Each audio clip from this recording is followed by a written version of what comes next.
Well, the year is running away with us, and nothing goes faster than a good or a bad advertisement. Yes? That's right, Jen. And today, in our selection of Hero and Zero, we're looking more at strategy than anything else. We're looking at the thinking behind the ads. Oh.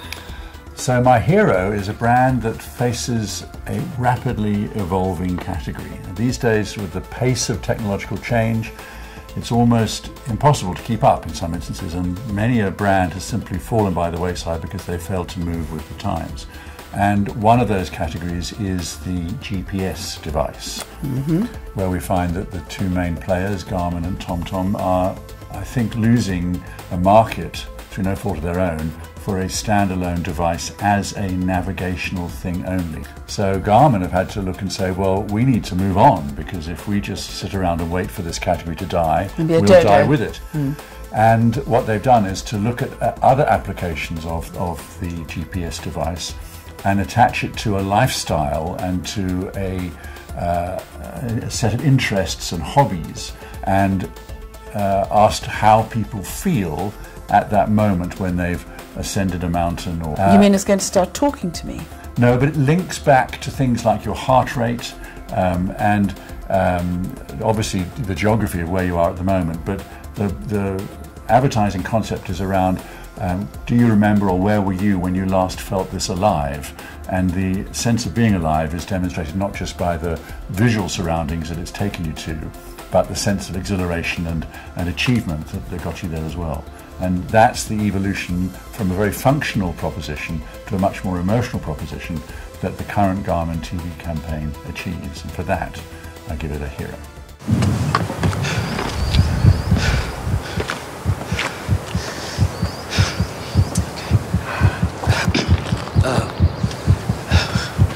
Baby? What do you think?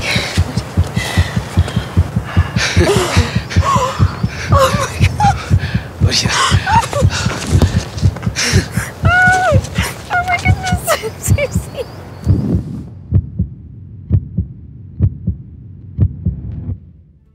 You're Zero.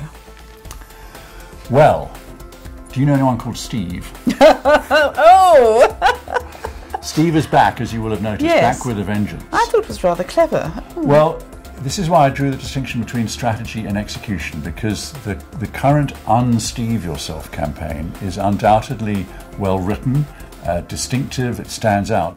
If you stocked up on tin food, cancelled your flight and unplugged your computer all because of Y2K, you might be a Steve. And if you still believe it's unsafe to do your banking on an app designed to world-class security standards, how about you open a tasty tin of Un-Steve Yourself by downloading FNB's award-winning and secure banking app. FNB, how can we help you? FNB have been telling the world very, very successfully for the last 2 years that Steve is a loser.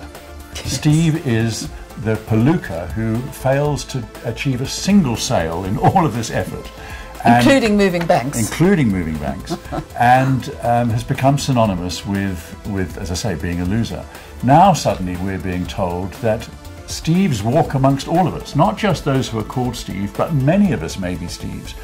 And they've, in the campaign, identified the kind of things that you might align yourself with. So suddenly they're saying masses of you are like Steve, i.e. losers.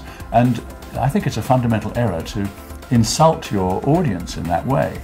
And there's certainly been a bit of a backlash. There's been interesting postings on social media. Jeremy Maggs wrote a very funny piece in the Red Zone, and FNB even ran a full-page ad in the Sunday Times, kind of apologising to Steve's, if your name is Steve. Well, I'm afraid I'm going to give Steve, in its un-Steve incarnation, a 0. Well, we would love to know what you think about that, so please go along to the Andy Rice Facebook page. We would love to hear your thoughts. Is it a 0? Maybe for some people it's a hero, but only if your name is Steve.